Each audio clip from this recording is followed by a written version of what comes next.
welcome back to my channel. It's your girl Jade, and if you're new here, you are welcome. And for all my subscribers, I am so grateful and I am happy to be back on this channel.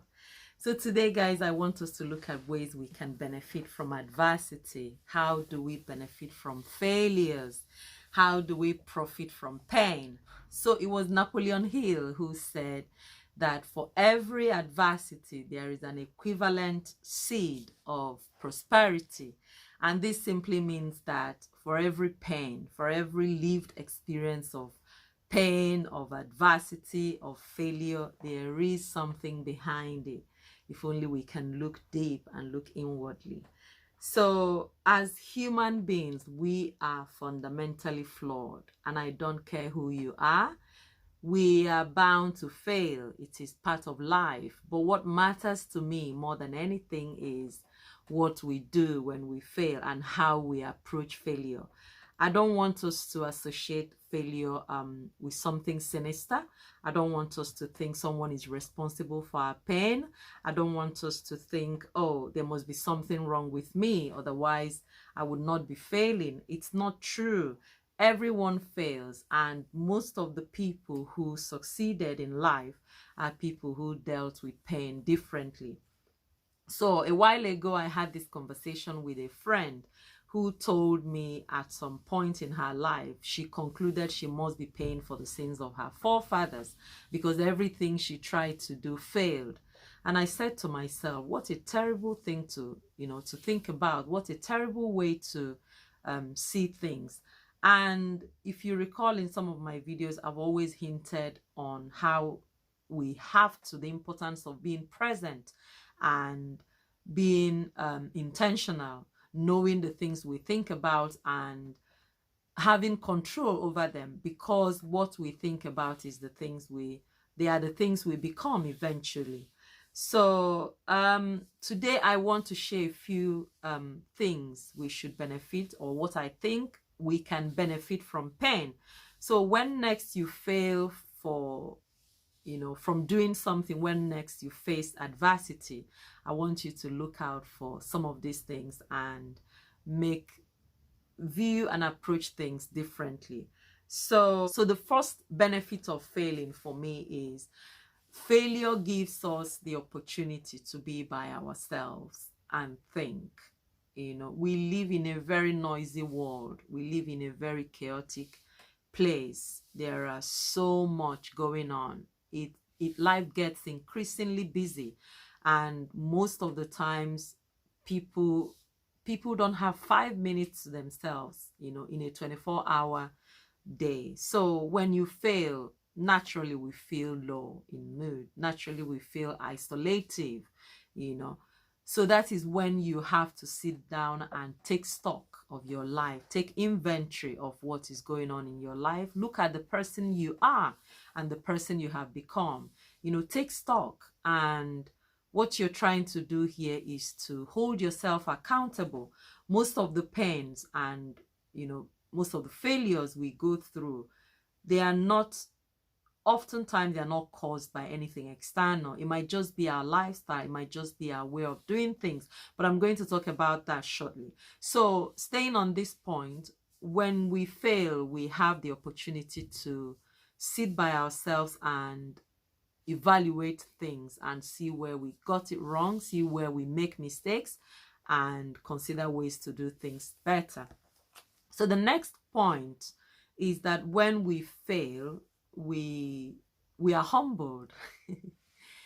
we have a lot of ego, whether you're a man or you're a woman. Again, is innately part of who we are. So, but when we fail, we are humbled, and that humility is very important because it brings you back to basis. It takes away the ego, which means you can now see things more realistically. You can now see things more rationally, You can now see things, you are clearer in your perception, if you understand what I'm trying here to say. So the ego is taken away. That leaves you with reality. You again take stock and understand how to do things better. some of us who are spiritual, when we fail, we tend to be more spiritual, we tend to pray more, we tend to study our holy books, surround ourselves with things that uplift our spirit. So it's a good time for us to be more spiritual. The next thing that pain does for us is that pain tests our strength and again strengthens us for tomorrow.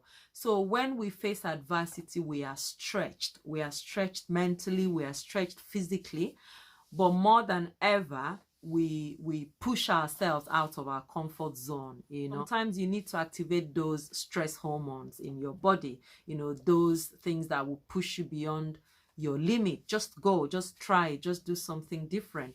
So that again is a very important thing to look out for when the next thing adversity does for us is it gives us the opportunity to look at our behavior. It gives us the opportunity to evaluate the pattern of behavior and our habits.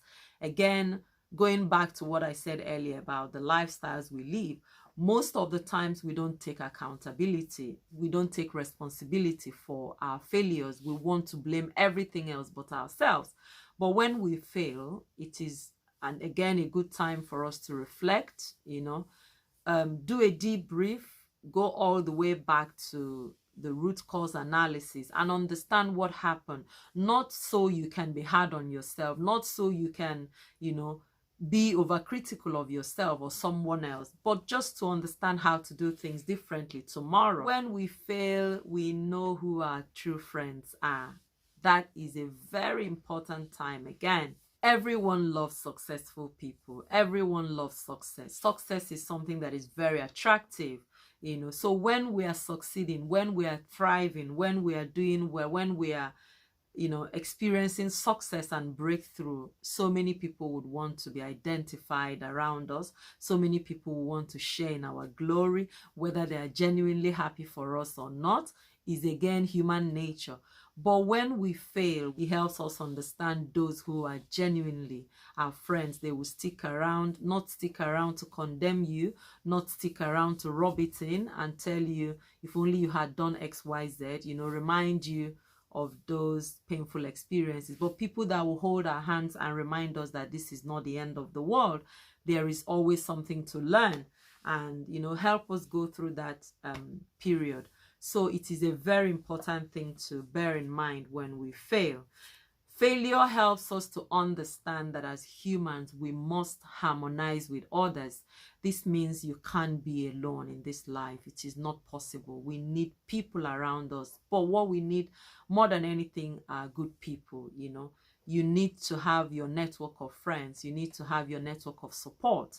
You need to surround yourself with allies, people who have similar values with you, people who have things in common with you, and people who are honest about their intentions. So finally, when next you fail or go through adversity, deal with yourself kindly. Tell yourself that there is something to learn from this lived experience, Take stock, take responsibility, blame yourself if you have to, but don't stay down. Get up and dust your back, get up and put a smile on your face and take out the lessons that failure is teaching you. It could be that you didn't work hard enough for that exam, and because of that, you didn't make the score you expected. You didn't get the admission because you did not do well with your preparation. It could be a businessman or woman who invested money and lost. Maybe you didn't do your research properly, Maybe you didn't seek second opinion. It could be that it was just a bad business to even go into in the first place.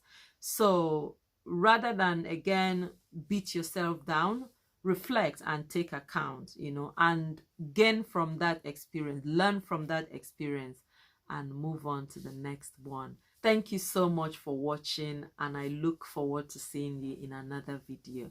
Until then, stay blessed.